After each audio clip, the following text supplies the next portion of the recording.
గుజరాత్లోని అహ్మదాబాద్లో air India విమాన ప్రమాదంపై రాష్ట్రపతి Draupadi Murmu, CJI justice BR Gavai, ప్రధాని మోదీ సహా పలువురు కేంద్ర మంత్రులు, కాంగ్రెస్ అగ్రనేత రాహుల్ గాంధీ దిగ్భ్రాంతి వ్యక్తం చేశారు. పలు ప్రపంచ దేశాలు సైతం తీవ్ర సంతాపం ప్రకటించాయి. విమాన ప్రమాదంపై రష్యా అధ్యక్షుడు వ్లాదిమిర్ పుతిన్, కెనడా ప్రధాని మార్క్ కార్నీ, బ్రిటన్ రాజు చార్లెస్, భారత్లోని రష్యా రాయబారి డెనిస్ అలిపోవ్ బాధిత కుటుంబాలకు, సన్నిహితులకు సానుభూతి తెలిపారు. ఈ విషాదకర ఘటన కలిచివేసిందని అన్నారు.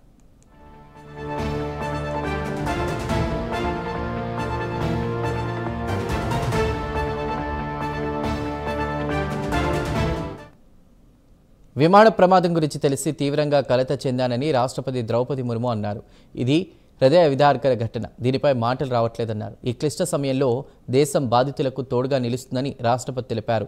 విమాన ప్రమాద విషాదం తీవ్ర దిగ్భ్రాంతికి గురిచేసిందని ప్రధాని మోదీ అన్నారు.